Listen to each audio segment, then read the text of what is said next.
அஸ்ஸலாமு அலைக்கும் வரஹ்மத்துல்லாஹி வபரகாத்துஹு. அல்ஹம்துலில்லாஹி ரப்பில் ஆலமீன். கண்ணியத்திற்குரிய எல்லாம் வல்ல ஏக இறைவனின் நல்லடியார்களே, அல்லாஹுவின் அருள் பொங்கும் ரமலானுடைய மாதத்திலே, அதிலும் குறிப்பாக கடைசி 10 நாட்களில், அதிலும் குறிப்பாக ஒற்றைப்படை இரவான கடைசி இரவிலே நாமெல்லாம் இந்த சபையிலே ஒன்று குழுமி இருக்கின்றோம். அல்லாஹு ரப்புல் ஆலமீன் இந்த ரமலானுடைய வாய்ப்பினை நம் அனைவருக்கும் முழுமையாக தந்ததற்காக அவனுக்கு அதிகமாக நன்றி செலுத்துவதற்கு கடமைப்பட்டுள்ளோம் என்கின்றதை நினைவுபடுத்திவிட்டு ஒரு சில செய்திகளை இங்கே நாம் குறிப்பிடுவதற்கு கடமைப்பட்டுள்ளோம். அன்பிற்குரிய சகோதர சகோதரிகளே, ரமலானுடைய மாதம் என்றால் பாவ மன்னிப்பிற்குண்டான மாதம். ரமலான் என்றால் பாவ மன்னிப்பு தான் முக்கியமான அம்சம். திருமறை குர்ஆன் இறக்கப்பட்டதால் ரமலான் மாதம் புனிதப்படுத்தப்பட்டிருக்கின்றது. அதேபோல் இறையச்சம் பெறுவதற்காக அல்லாஹ் ரப்புல் ஆலமீன் நம் மீது நோன்பினை கடமையாக்கி இருக்கின்றான் என்பது போன்ற செய்திகளை நாம் கடந்த நாட்களிலே தொடர்ச்சியாக பார்த்து வந்தோம், கேட்டு வந்தோம். இப்ப கடைசியாக இந்த ரமலானுடைய புனிதம் எங்க போய் முடியுது அப்படின்னு பார்த்தோம்னா, அந்த பெருநாள் தொழுகை, அந்த பெருநாளுடைய தினத்தில் தான் எல்லா மகிழ்ச்சியும் கடைசியாக இறுதியாக போய் முடியுது. அப்போ அந்த பெருநாள் தொழுகைக்கென்று அல்லாஹ்வும் அல்லாஹ்வுடைய தூதர் நபிகள் நாயகம் ஸல்லல்லாஹு அலைஹி வஸல்லம் அவர்களும் சில செய்திகளை நமக்கு நினைவூட்டியுள்ளதை நாம் பார்க்க முடிகின்றது. துல்ஹஜ்ஜி மாதம் பிறை 10 மற்றும் ஷவ்வாலுடைய மாதம் பிறை 1 2 பெருநாட்களை கொண்டாடுவதற்கு ஈதுல் ஃபித்ர் மற்றும் ஈதுல் அல்ஹா என்கின்ற 2 பெருநாட்களை கொண்டாடுவதற்கு மார்க்கம் நமக்கு சில வழிமுறைகளை காட்டி தந்துள்ளது. அதிலும் குறிப்பாக இந்த தொழுகையினுடைய நேரம், பெருநாள் தொழுகைக்கென்று நேரம், ஒவ்வொரு தொழுகைகளுக்கும் நேரம் குறிப்பிட்ட கடமையாக உள்ளது அப்படின்னு சொல்லக்கூடியது மாதிரி, பெருநாள் தொழுகைக்கென்று நேரத்தையும் நபிகள் நாயகம் ஸல்லல்லாஹு அலைஹி வஸல்லம் அவர்கள் நமக்காக என்ன பண்ணியிருக்கிறாங்க, காட்டி தந்திருக்கக்கூடியதை நம்மால் என்ன பண்ண முடியுது, பார்க்க முடிகின்றது. சூரியன் உதித்த பின்னர் இந்த தொழுகைகள் தொழப்பட வேண்டும். அதே போல காலதாமதம் செய்வது கூடாது என்பது போன்ற செய்திகளை நம்மால் பார்க்க முடிகின்றது. நபிகள் நாயகம் ஸல்லல்லாஹு அலைஹி வஸல்லம் அவர்கள் நோன்பு பெருநாளிலும் ஹஜ்ஜு பெருநாளிலும் பள்ளிக்கு செல்லாமல் முசல்லா என்ற திடலுக்கு செல்லக்கூடியவர்களாக இருந்தார்கள். அப்ப முதல் செய்தி நாம கவனிக்க வேண்டிய செய்தி என்ன அப்படின்னா, நபிகள் நாயகம் ஸல்லல்லாஹு அலைஹி வஸல்லம் அவர்கள் முசல்லா என்ற திடலுக்கு சென்று தொழக்கூடியவர்களாக இருந்துள்ளார்கள். அப்போ திடல்ல தான் தொழுவணுமா அப்படின்னு பார்த்தா, அங்கேயே குறிப்பும் கொடுத்துடுறாங்க பிராக்கெட்ல, பள்ளிக்கு செல்லாமல், பள்ளிவாசல்கள் இருந்தும் பள்ளிக்கு செல்லாமல் முசல்லா என்ற திடலுக்கு சென்று தொழக்கூடியவர்களாக நபிகள் நாயகம் ஸல்லல்லாஹு அலைஹி வஸல்லம் அவர்கள் இருந்துள்ளார்கள் என்பதை நம்மால் பார்க்க முடிகின்றது. அதே போல அவர்கள் முதலில் தொழுகையை துவக்குவார்கள். அந்த நாளினுடைய ஆரம்பமே எதில் தான் இருக்கின்றது, ஃபஜ்ருடைய தொழுகை இருக்குது. அதன் பிறகாக நம்மெல்லாம் நிறைய வேலைகள் இருக்குது, குளிக்கணும், பெருக்கணும், அடுத்து சமைக்கணும், சமைச்சிட்டு தான் நம்ம என்ன பண்ணுவோம், திடலுக்கெல்லாம் வருவோம். இது நம்மளுடைய இப்போ ஃபேஷனா மாறி போச்சு. ஆனா அண்ணலம் பெருமானார் நபிகள் நாயகம் ஸல்லல்லாஹு அலைஹி வஸல்லம் அவர்கள் சொல்றாங்க, முதலில் தொழுகையை துவக்குவார்கள். முதல்ல அன்னைக்கு பெருநாளுடைய தினமா, முதல் வேலையே என்னதான், தொழுகையை நிறைவேற்றுவதுதான் அப்படின்னு சொல்லி அண்ணலம் பெருமானார் நபிகள் நாயகம் ஸல்லல்லாஹு அலைஹி வஸல்லம் அவர்கள் சொல்லக்கூடிய செய்தி புகாரில 956வது செய்தியாகவும் முஸ்லிம்ல 1612வது செய்தியாகவும் இடம்பெற்றிருக்கக்கூடியது நம்மால் பார்க்க முடிகின்றது. அதே போல இன்றைய தினத்தில் நாம் முதலில் தொழுகையை ஆரம்பிப்போம். முதல்ல என்னதான், தொழுகைதான். அதன் பின் அறுத்து பலியிடுவோம். இது ஹஜ்ஜு பெருநாளுக்கு உண்டான செய்தி. முதல்ல தொழுகையை துவக்குவோம், இரண்டாவது நாம என்ன பண்ணுவோம், அறுத்து பலியிடுவோம். யார் இவ்வாறு செய்கின்றாரோ அவர் நமது வழிமுறையை பின்பற்றியவர் ஆவார்.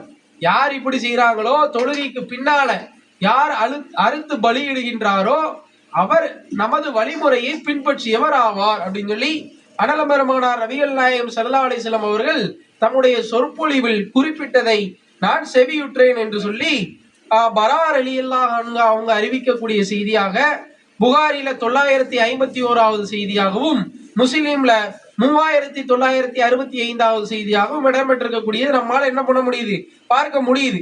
அப்போ முதல்ல பெருநாள் தினம் என்றாலே மற்ற எத்தனையோ வேலைகள் இருந்தாலும் சரி, காலையில நாஸ்டா ரெடி பண்ணணும், மதியானத்துக்கு உண்டானதையும் நாம தான் ரெடி பண்ண போறோம், எல்லாத்தையும் ரெடி பண்ணணும். அப்படின்னாலும் முதன் வேலை என்னதான் இருக்கணும், அன்றைய தினத்துல தொழுகை தான். அதற்கு அடுத்த போய் என்ன பண்ணிக்கிட வேண்டியதான், அன்னைக்கு ஒரு நாள் கடையில சாப்பிட்டுக்கிட்டாலும் சரி, அல்லது ஒரு நாள் லேட்டா சமைச்சு என்ன பண்ணணும் சாப்பிட்டுக்கிட்டாலும் சரி, முதல் வேலை என்னதுதான், தொழுகையை அன்றைய தினத்தில் நிறைவு செய்வதுதான் முதல் வேலையாக இருந்திருக்கக்கூடியத அனலம் பெருமானார் நபிகள் நாயகம் ஸல்லல்லாஹு அலைஹி வஸல்லம் அவர்களுடைய வாழ்க்கை வரலாறுகளின் மூலமாக நம்மால் என்ன பண்ண முடியுது, பார்க்க முடிகின்றது. அதே போல திடலில் தான் தொழ வேண்டும். அனலம் பெருமானார் நபிகள் நாயகம் ஸல்லல்லாஹு அலைஹி வஸல்லம் அவர்கள் சொல்லக்கூடிய செய்தி, 3 பள்ளிவாசல்களில் தொழுவது ஆக சிறந்த நன்மைக்குரியது. எல்லாருக்கும் தெரிஞ்ச விஷயங்கள் தான். மஸ்ஜிது நபவி மதீனாவுல இருக்கக்கூடிய அந்த பள்ளிவாசல், மஸ்ஜிதுல் ஹரம் இங்க இருக்கக்கூடியது, மக்கால இருக்கக்கூடிய அந்த பள்ளிவாசல், மஸ்ஜிதுல் அதே மாதிரி இதுல இருக்கக்கூடியது எங்க நம்ம பைத்துல் முக்கத்தஸ் சொல்லுவோம்ல அந்த பள்ளிவாசல். இந்த 3 பள்ளிவாசல்களில் தொழுவது மற்ற பள்ளிவாசல்களில் தொழுவதை விட 1000 மடங்கு நன்மைகளுக்கு உண்டானது அப்படின்னு சொல்லி அனலம் பெருமானார் நபிகள் நாயகம் ஸல்லல்லாஹு அலைஹி வஸல்லம் அவங்க சொல்லி காட்டக்கூடியது நம்மால் பார்க்க முடிகின்றது. ஆனால் இந்த 1000 மடங்கு இப்போ நம்ம தெருல இருக்கக்கூடிய பள்ளிவாசல் வைங்களேன், அல்லது கான்மியான் தெருவோ ஜாமியா தெருவோ இப்படி எந்த தெருவுனாலும் இருக்கட்டும், இந்த பள்ளிவாசல்களில் தொழக்கூடிய தொழுகைகளுக்கும் அதே போல இந்த 3 பள்ளிவாசல்கள் புனித ஸ்தலங்களாக கருதப்படக்கூடிய இந்த 3 பள்ளிவாசல்களில் தொழுவதற்கும் வித்தியாசங்கள் இருக்கின்றது, ஏராளமான வித்தியாசங்கள். அதிலும் குறிப்பாக 1000 மடங்கு நன்மைகள் வைஸ் கணக்கு போடும் போது இஸ்லாத்தை பொறுத்தவரைக்கும் எந்த ஒண்ணுனாலும் 1க்கு 10 இதுதான் கூலி. ஆனா இந்த 3 பள்ளிவாசல்களை தொழுதோம்னா எத்தனை மடங்கு நன்மை, 1000 மடங்கு நன்மைகள். அப்போ அனலம் பெருமானார் நபிகள் நாயகம் ஸல்லல்லாஹு அலைஹி வஸல்லம் அவர்கள் 23 ஆண்டு காலத்தில் நபித்துவம் பெற்றதில் இருந்து 23 ஆண்டு காலம் பெருநாளா கொண்டாடுனாங்கல்ல, அந்த 23 ஆண்டுகளில் ஒரு வருடம் கூட எங்க போய் தொழுதது கிடையாது, பள்ளிவாசல்ல போய் தொழுதது கிடையாது. அப்ப நம்மளால நமக்கு இதுல இருந்து கிடைக்கக்கூடிய பாடம் படிப்படை என்ன, நாமும் திடலில் சென்றுதான். எது காரணம் என்ன, பள்ளிவாசல்ல இடம் இல்ல அதனால திடல்ல போய் தொழுதாங்களா, அல்லது பள்ளிவாசல்ல இடம் இருந்தும் திடல்ல போய் தொழுதாங்களா? இல்ல, அதற்கென்று தனிப்பட்ட காரணங்களை அனலம் பெருமானார் நபிகள் நாயகம் ஸல்லல்லாஹு அலைஹி வஸல்லம் அவர்கள் என்ன பண்ணியிருக்கிறாங்க, நமக்கு சொல்லி தந்திருக்கக்கூடியது நம்மளால என்ன பண்ண முடியுது, பார்க்க முடியுது. அப்போ நபி ஸல்லல்லாஹு அலைஹி வஸல்லம் அவர்கள் நோன்பு பெருநாளிலும் ஹஜ் பெருநாளிலும் முஸல்லா எனும் திடலுக்கு சென்று தொழக்கூடியவர்களாக, தொழுகையை நிறைவேற்றக்கூடியவர்களாக இருந்தாங்க அப்படிங்கிற செய்தியையும் நம்மளால என்ன பண்ண முடியுது, பார்க்க முடியுது. மெயினா இதற்கான காரணம் என்ன அப்படின்னு சொல்லி மார்க்கமே நமக்கு அதையும் தெளிவுபடுத்துகின்றது. எந்த ஒன்றையுமே தெளிவுபடுத்தாம இருக்காதுல. மார்க்கத்தை பொறுத்த வரைக்கும், அல்லாஹ்வுடைய வேதத்தை பொறுத்த வரைக்கும், அல்லாஹ்வின் தூதருடைய நடைமுறையை பொறுத்த வரைக்கும் எல்லாத்தையும் தெளிவா சொல்லிடுவாங்க. எதுவுமே குறைபாடு அப்படின்னு சொல்லி இதுல சந்தேகம் இருக்கு, இது ஏன் இப்படி இருக்கு அப்படின்னு நம்மளால கேள்விகள் கேட்கப்பட முடியாது. ஏன்னா இறைவனுடைய மார்க்கம்ல எதுல சந்தேகம் வருங்கிறது அவனுக்கு தெரியும்ல. அதனால இதிலும் குறிப்பாக பெருநாள் தொழுகையில் பெண்களும் கலந்து கொள்ள வேண்டும். இன்றைய தினத்துல பள்ளிவாசல்கள்ல எந்த பள்ளிகள்ல பெண்கள் அனுமதிக்கப்படுதாங்க, நம்ம அதை ஒரு கணம் உரசி பார்ப்பதற்கு கடமைப்பட்டிருக்கிறோம். பயணத்துல இருக்கக்கூடியவங்க கூட பல்வேறு சிரமங்களுக்கு மத்தியில என்ன பண்ணுவாங்க, பயணப்படுவாங்க. ஆனா சில பள்ளிவாசல்கள்ல இருக்குது பெண்களுக்குன்னு தொழுகிறதுக்கு தனியான இடங்கள், அவங்களுக்கும் தனியான கழிப்பறைகள், இதே மாதிரி ஏற்பாடுகள் செய்யப்பட்டிருக்கக்கூடியதும் இருக்குது. ஆனா சில பள்ளிவாசல்கள் இருக்குது எப்படின்னா, தொழுகு முடிச்சோட என்ன பண்ணிடுவாங்க, ஃபுல்லா லாக்கு பூட்டு போட்டுருவாங்க. இப்படியும் பள்ளிவாசல்கள் இருக்குது. அப்போ மெயினா கவனிக்கப்பட வேண்டிய விஷயம் என்னன்னா, பெண்களும் பெருநாள் தொழுகையில கலந்து கொள்ள வேண்டும். மெயினான ரீசன் அதுதான். இப்ப மாதவிடாய் பெண்களும் வருவாங்க, அப்படிதானே? பள்ளிவாசலுக்குள்ள நுழைய முடியுமா? சுத்தம் இல்லாம இருக்கக்கூடிய சமயத்துல அவங்க என்ன பண்ண முடியாது, பள்ளிவாசலுக்குள்ள நுழைய முடியாது. அப்ப அல்லாஹ்வின் தூதர் ஸல்லல்லாஹு அலைஹி வஸல்லம் அவங்க சொன்னாங்க அப்படின்னா, அல்லாஹ் சொன்னா அப்படின்னா அதுல ஒரு காரணம் இருப்பதையும் நம்மளால என்ன பண்ண முடியுது, பார்க்க முடியுது. இரு பெருநாட்களிலும் மாதவிடாய் பெண்களையும் வீட்டில் இருக்கின்ற கன்னி பெண்களையும் தொழும் திடலுக்கு போக சொல்லுமாறு நாங்கள் கட்டளையிடப்பட்டோம். நபிகள் நாயகம் ஸல்லல்லாஹு அலைஹி வஸல்லம் அவங்க சொல்றாங்க, மாதவிடாய் பெண்களாக இருந்தாலும் சரி, வீட்டில் இருக்கக்கூடிய கன்னி பெண்களாக இருந்தாலும் சரி, எங்க போகுமாறு கட்டளையிடப்பட்டோம். நாங்க எங்களுக்கு ஆர்டர் போட்டாங்க. எப்படிப்பட்ட ஆர்டர்? அல்லாஹ்வின் தூதர் ஸல்லல்லாஹு அலைஹி வஸல்லம் அவங்க, நீங்க பெருநாள் தொழுகைக்கு உண்டான திடலுக்கு போகணும்னு சொல்லி என்ன பண்ணப்பட்டோம், நாங்க கட்டளையிடப்பட்டோம். அப்பெண்கள் வீட்டிலிருந்து வெளியாகி முஸ்லிம்கள் தொழக்கூடிய திடலுக்கு இடத்திற்கு சென்று அவர்களுடைய பிரச்சாரத்தில் பங்கெடுத்து கொள்ள வேண்டும். அதே போல தொழும் இடத்தை விட்டு மாதவிடாய் பெண்கள் ஒதுங்கி இருக்க வேண்டும். இதுதான் சட்டம். மெயினான சட்டமே என்னதான், தொழக்கூடிய இடத்துல இருந்து பின்னால பின்பக்கமாக கடைசியாக என்ன பண்ணிக்கணும், மாதவிடாய் பெண்கள் அந்த தொழுகையில பங்கெடுக்காமல் அந்த தினத்தினுடைய மகிழ்ச்சியில மற்ற எல்லா விஷயங்களும் இருக்குதுல, பிரார்த்தனை செய்யலாம், அல்லாஹ்வை அதிக அதிகமாக தஸ்பீக், பெருநாள்னாலே என்னதான் அல்லாஹ்வை அதிக அதிகமாக புகழ்வது, தஸ்பீக் செய்வது, அல்லாஹு அக்பர் அல்லாஹு அக்பர் அல்லாஹு அக்பர் என்று தக்பீர் சொல்லுவது. அப்ப இந்த மாதிரி விஷயங்கள் நிறைய இருக்குல்ல. தொழுகை மட்டும்தான் அவங்களுக்கு கூடாது, மற்ற எல்லா விஷயங்களும் அவங்களுக்கு கூடும்ல. அப்போ அல்லாஹ்வுடைய தூதர் நபிகள் நாயகம் ஸல்லல்லாஹு அலைஹி வஸல்லம் அவங்க சொன்னாங்க, கட்டளை இட்டார்கள். எப்படிப்பட்ட கட்டளை?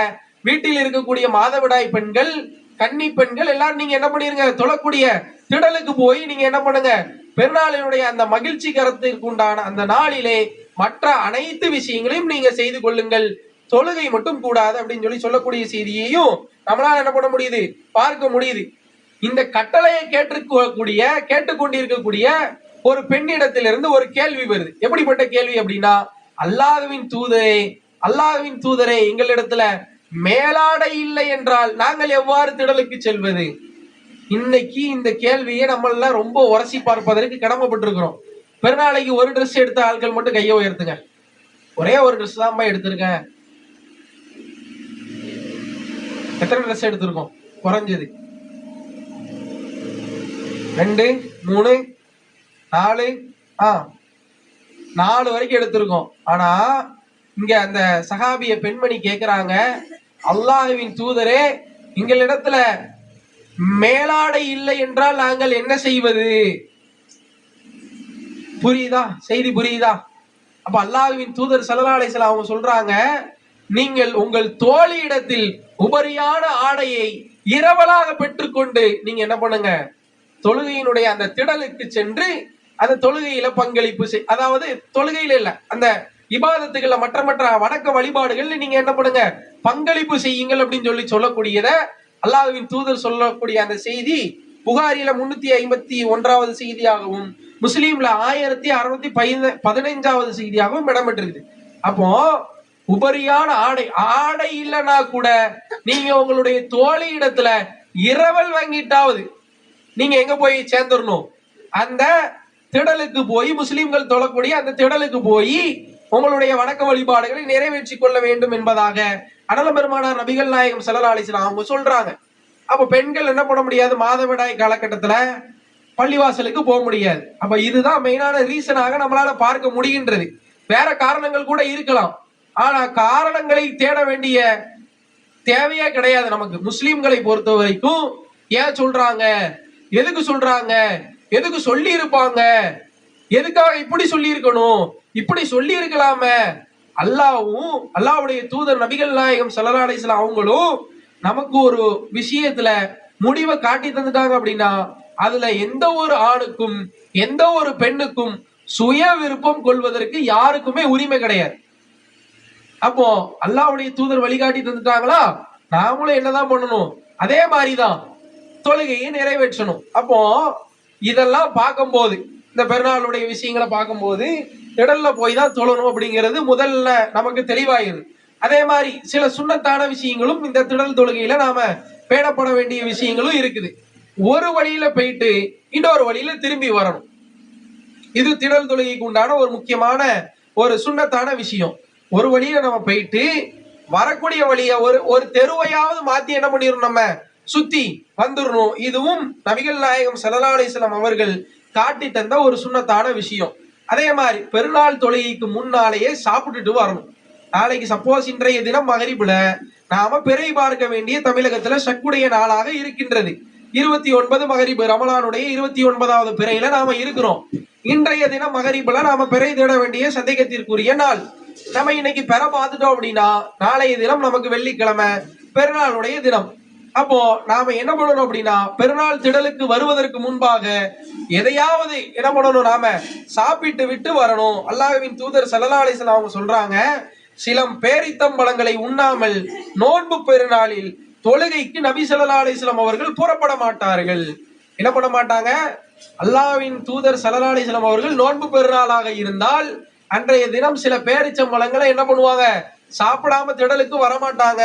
இன்னொரு ஹதீஸ்ல இடம்பெறுது, அல்லாஹ்வின் தூதர் ஸல்லல்லாஹு அலைஹி வஸல்லம் அவர்கள் ஒற்றைப்படை எண்ணிக்கையிலான அளவுக்கு பேரிச்சம்பழங்கள் என்ன பண்ணுவாங்க, சாப்பிட்டுட்டு வருவாங்க. அதே மாதிரி குர்பானி பெருநாளாக இருந்தால், இது நோன்பு பெருநாளுக்கு உண்டான சட்டம். இவ்வளவு நாள் நம்ம நோன்பு இருந்திருக்கிறோம், நாளைக்கு நமக்கு உண்டான சட்டம் என்ன, எதையாவது சாப்பிட்டுட்டு திடலுக்கு வரணும். இவ்வளவு நாள் நம்ம நோன்பு இருந்துகிட்டு இருக்கிறோம், 13 மணி நேரம், 14 மணி நேரம், 13.5 மணி நேரம்னு. ஆனா நாளைக்கு பெருநாளாக இருந்தால் நமக்கு உண்டான சட்டம் என்ன, ஃபஜ்ர் தொழுதுட்டு எதையாவது கொஞ்சம் சாப்பிட்டுட்டு பேரிச்சம்பழத்தை சாப்பிட்டுட்டு நீங்க திடலுக்கு வரணும். இது நபிகள் நாயகம் ஸல்லல்லாஹு அலைஹி வஸல்லம் அவர்கள் காட்டி தந்த ஒரு சுன்னத்தான விஷயம். இதே ஹஜ் பெருநாளாக இருந்தால் அறுக்கின்ற வரை என்ன பண்ண மாட்டாங்க, அல்லாஹ்வின் தூதர் ஸல்லல்லாஹு அலைஹி வஸல்லம் அவர்கள் சாப்பிட மாட்டார்கள் அப்படிங்கிற செய்தியை நம்மளால என்ன பண்ண முடியுது, பார்க்க முடிகின்றது. அதே போல மற்ற தொழுகைகளுக்கு முன்னாலேயோ அல்லது பின்னாலேயோ சுன்னத்தான தொழுகைகள் இருக்கும், அப்படிதானே? முன் சுன்னத்து பின் சுன்னத்து அப்படின்னு சொல்லி நம்ம தொழுவோம், நஃபீலான தொழுகைகள். அப்ப சுன்னத்தான தொழுகைகள் இருக்குதுல்ல. அப்போ இந்த பெருநாள் தொழுகைக்கென்று முன் சுன்னத்தையோ அல்லது பின் சுன்னத்தையோ எந்த ஒரு சுன்னத்தான தொழுகைகளும் கிடையாது என்பதாக அனலமேர் நபிகள் நாயகம் ஸல்லல்லாஹு அலைஹி வஸல்லம் அவங்க என்ன பண்றாங்க, நமக்கு சொல்லி காட்டுறாங்க. பெருநாள் திடலுக்கு வந்தால் நபிகள் நாயகம் ஸல்லல்லாஹு அலைஹி வஸல்லம் அவர்கள் 2 ரக்காயத்துகள் மட்டும்தான் என்ன பண்ணுவாங்க, தொழுவாங்க. அதற்கு முன்னோ அதற்கு பின்னோ வேறு எதையும் நாங்கள் தொழுது பார்த்தது கிடையாது. அப்போ முன் சுன்னத்தும் கிடையாது, பின் சுன்னத்தும் கிடையாது அப்படிங்கிறதையும் நம்மளால என்ன பண்ண முடியுது, பார்க்க முடிகின்றது. இதுவும் சுன்னத்து. அதே போல பாங்கு, இக்காமத்து மற்ற தொழுகைகளுக்கு அழைப்பு கொடுக்கப்படுகின்றது. ஒவ்வொரு தொழுகைக்கும் பாருங்களேன் என்ன கொடுக்கப்படுகின்றது, ஃபஜ்ருடைய தொழுகையா அழைப்பு கொடுக்கப்படும். அல்லாஹ் அக்பர், அல்லாஹ் அக்பர், அல்லாஹ் மிகப்பெரியவன், அல்லாஹ் மிகப்பெரியவன் இப்படின்னு சொல்லி அழைப்பு என்ன பண்ணுவாங்க, லா இலாஹ இல்லல்லாஹ் முஹம்மது ரசூலுல்லாஹ் அப்படின்னு சொல்லி முடிக்கக்கூடிய செய்தி. அப்போ எல்லா தொழுகைகளுக்கும் அழைப்பு கொடுக்கப்படுகின்றது. ஆனால் இந்த பெருநாள் தொழுகைக்கு மட்டும் அழைப்பு கிடையாது, பாங்கும் கிடையாது, இக்காமத்தும் கிடையாது அப்படிங்கிற செய்தியை நம்மளால என்ன பண்ண முடியுது, பார்க்க முடிகின்றது. அதே மாதிரி பெருநாள் தொழுகை என்று தொழக்கூடிய முறையையும் அனலம் பெருமகனார் நபிகள் நாயகம் ஸல்லல்லாஹு அலைஹி வஸல்லம் அவர்கள் என்ன பண்ணியிருக்கிறாங்க, நமக்கு காட்டி தந்திருக்கிறாங்க. எப்படி அப்படின்னா, முதல் தக்பீர் மொத்தம் 2 ரக்காயத்து தொழணும். மொத்தம் 2 ரக்காயத்து தொழணும். அந்த 2 ரக்காயத்துல முதல் ரக்காயத்துல என்ன பண்ணணும், 7 தக்பீர்கள், அதிகப்படியாக 7 தக்பீர்கள் அல்லாஹ்வின் தூதர் ஸல்லல்லாஹு அலைஹி வஸல்லம் அவங்க என்ன பண்ணுவாங்க, சொல்லுவாங்க. இரண்டாவது ரக்காயத்துல அதிகப்படியாக 5 தக்பீர்கள் என்ன பண்ணுவாங்க, சொல்லி தொழுவாங்க அப்படிங்கிற செய்தியை நம்மளால என்ன பண்ண முடியுது, பார்க்க முடியுது. அதையும் நாம என்ன பண்ணணும், இன்ஷா அல்லாஹ் ஃபாலோ பண்ணக்கூடிய மக்களாக நாம எல்லாருமே இருக்கணும். அதே மாதிரி முதல் ரக்காத்துல சூரா சப்பிஹிஸ்ம ரப்பிக்கல் அகலா அப்படிங்கிற 87வது அத்தியாயத்தை அனலம் பெருமகனார் நபிகள் நாயகம் ஸல்லல்லாஹு அலைஹி வஸல்லம் அவர்கள் ஓதி தொழ வைப்பார்கள். இரண்டாவது ரக்காயத்துல சூரா அல் காஷியா 88வது அத்தியாயத்தை அல்லாஹ்வின் தூதர் ஸல்லல்லாஹு அலைஹி வஸல்லம் அவங்க என்ன பண்ணுவாங்க, ஓதி தொழ வைப்பாங்க அப்படிங்கிறதையும் நம்மளால என்ன பண்ண முடியுது, பார்க்க முடியுது. அதே மாதிரி பெருநாள் தொழுகையில சுத்ரா மற்ற தொழுகைகள்லயும் நாம என்ன பண்ணணும், முன்னால நம்ம தொழுகைக்கு முன்னால சுத்ரா தடுப்பு வைக்க வேண்டும். அதே போல பெருநாள் தொழுகையிலும் சுத்ரா தடுப்பை ஏற்படுத்தி கொண்டு நபிகள் நாயகம் ஸல்லல்லாஹு அலைஹி வஸல்லம் என்ன பண்ணுவாங்க, தொழுகை நடத்துவாங்க. முன்னால ஈட்டி ஒன்று நட்டப்படும் அப்படிங்கிற செய்திகள் நமக்கு என்ன பண்ணப்படுது, கிடைக்கப்படுது. அதே போல நாமளும் என்ன பண்ணணும், அதே மாதிரி தொழணும். அதே போல இப்ப நம்ம மெம்பர் பயன்படுத்திக்கிட்டு இருக்கிறோமா, மிம்பர்னா ஏறி ஒரு மேடை மாதிரி நிக்கிறது தான் மிம்பர். இந்த பெருநாள் தொழுகைக்கு என்று மிம்பர்கள் கிடையாது. மேல ஏறி நம்ம ஜும்மாவுல எல்லாம் பார்த்திருக்கோம்ல, மிம்பர்ல ஏறி என்ன பண்ணுவாங்க, இமாம் உரை நிகழ்த்துவாங்க. இது போடியம் தான், இது மெம்பர் வராது. இமாம் மெம்பர்ல ஏறி என்ன பண்ணுவாரு, உரை நிகழ்த்துவார்ல. ஆனால் இந்த பெருநாள் தொழுகைகள் என்று எந்த விதமான மிம்பர்களும் பயன்படுத்தியது கிடையாது அப்படின்னு சொல்லி அனலம் பெருமானார் நபிகள் நாயகம் ஸல்லல்லாஹு அலைஹி வஸல்லம் அவங்க சொல்லக்கூடிய செய்தியை நம்மளால என்ன பண்ண முடியுது, செய்திகள்ல இருந்து பார்க்க முடியுது. அதே போல தக்பீர் அன்றைய தினத்துல பெருநாள் அப்படின்னாலே அதிகமாக அல்லாஹுவை புகழ்ந்து தக்பீர் சொல்லுவது, அதிகமா தக்பீர் சொல்லுவது, அல்லாஹு அக்பர் அல்லாஹு அக்பர் அல்லாஹு அக்பர்னு சொல்லி அல்லாஹுவை புகழ்ந்து அதிகமாக தக்பீர் சொல்லுவதுதான் பெருநாளுடைய தினமே. அதே போல பிரார்த்தனை, அந்த நாளில நீங்க கேட்கக்கூடிய பிரார்த்தனைகளுக்கென்று ஒரு தனியான ஒரு எஃபெக்ட் உண்டு. மற்ற நாட்களில் கேட்கப்படக்கூடிய பிரார்த்தனைகளுக்கும் அந்த பெருநாள் தினத்துல கேட்கப்படக்கூடிய அந்த பிரார்த்தனைகளுக்கும் அல்லாஹ்வின் தூதர் ஸல்லல்லாஹு அலைஹி வஸல்லம் என்ன பண்றாங்க? அல்லாஹ்வின் தூதர் ஸல்லல்லாஹு அலைஹி வஸல்லம் அவங்க சொல்றாங்க, அந்த நாளின் பரக்கத்தையும் புனிதத்தையும் அவர்கள் எதிர்பார்ப்பார்கள். அல்லாஹ்விடத்துல என்ன பண்ணுவாங்களாம்? அந்த நாளினுடைய பரக்கத்தையும் புனிதத்தையும் அல்லாஹ்வின் தூதர் ஸல்லல்லாஹு அலைஹி வஸல்லம் அவங்க எதிர்பார்ப்பார்கள் அப்படின்னு சொல்லி சொல்லக்கூடிய செய்தியும் நம்மளால என்ன பண்ண முடியுது, பார்க்க முடியுது. பெண்கள் ஆண்களுக்கு பின்னால் இருப்பார்கள். ஆண்கள் முதல்ல இருப்பாங்க, பெண்கள் என்ன பண்ணுவாங்க? ஆண்களுக்கு பின்னால இருப்பாங்க. அந்த நாளினுடைய புனிதத்தையும் பரக்கத்தையும் அல்லாஹ்வின் தூதர் ஸல்லல்லாஹு அலைஹி வஸல்லம் அவர்கள் எதிர்பார்ப்பார்கள் அப்படிங்கிற செய்தியையும் நம்மளால பார்க்க முடியுது. இன்னைக்கு தக்பீர் சொல்றதுன்னா எப்படி ஆகி போச்சு? மைக்க போட்டு அல்லாஹு அக்பர் அல்லாஹு அக்பர் அல்லாஹு அக்பர் இப்படிலாம் சொல்லப்படுது இல்ல. ஆனா இதற்கும் திருமறை குர்ஆனுடைய வசனம் ஒன்று நமக்கு 7வது அத்தியாயம் சூரா அல் அஹ்ராஃப் 205வது வசனத்துல நீங்க படிச்சு பாத்தீங்கன்னா அல்லாஹ்வே சொல்லி காமிக்கிறான், உமது இறைவனை காலையிலும் மாலையிலும் ரகசியமாகவும் பணிவாகவும் நீங்கள் சொல்லில் சப்தம் இல்லாமல், சொல்லுல உரத்த சத்தம் வந்துடக்கூடாது. அல்லாஹு அக்பர்னு ஒரு தக்பீர் சொல்றோமா, நம்ம பக்கத்துல இருக்கக்கூடிய ஆட்களுக்கு கூட என்ன பண்ணக்கூடாது, சொல்லுல உரத்த சப்தம் இல்லாமல். எந்த அளவுக்கு நம்மளால கண்ணியமான முறையில அல்லாஹ்வுக்கு காது என்ன கேட்காதா? எங்க இருந்து அழைத்தாலும் கேட்கக்கூடியவன், சமீஉன் அலீம், அப்படிதானே? அல்லாஹ் எங்க இருந்தாலும் கேட்கக்கூடியவன். அப்போ சொல்லில் உரத்த சப்தம் இல்லாமலும் உமது இறைவனை காலையிலும் மாலையிலும் ரகசியமாகவும் பணிவாகவும் சொல்லில் உரத்த சப்தம் இல்லாமலும் நீங்க என்ன பண்ணுங்க, நினைப்பீராக, கவனமற்றவர்களாக ஆகிவிடாதீர்கள் அப்படின்னு சொல்லக்கூடிய செய்தி நம்மளால கிடைக்கப்படுகின்றது. அப்ப தக்பீர் சொல்வது என்றால் அல்லாஹ் அக்பர் அல்லாஹ் அக்பர்னு சொல்லி அதிகமாக அன்றைய தினத்துல தினம் முழுக்க, அந்த ஒரு குறிப்பிட்ட நேரத்துல மட்டும் இல்ல, தொழுகையினுடைய நேரத்துல அல்லது பள்ளிவாசல்ல இருக்கக்கூடிய நேரத்துல அப்படி மட்டும் கிடையாது. அந்த நாளினுடைய ஆரம்பத்தில இருந்து இறுதி வரைக்கும் அல்லாஹு அக்பர் என்று அதிகமாக தக்பீர் சொல்லி அந்த பெருநாளினுடைய முழு நன்மைகளையும் அடையக்கூடிய நல்ல மக்களாக அல்லாஹ் ரப்புல் ஆலமீன் நம் அனைவர்களையும் ஆக்கி அருள்பாலிக்க வேண்டும் என்று பிரார்த்தித்தவனாக எனது உரையினை நிறைவு செய்கின்றேன். வாஹிர் தாவானா அல்ஹம்துலில்லாஹி ரப்பில் ஆலமீன். அஸ்ஸலாமு அலைக்கும் வரஹ்மத்துல்லாஹி வபரகாத்துஹு.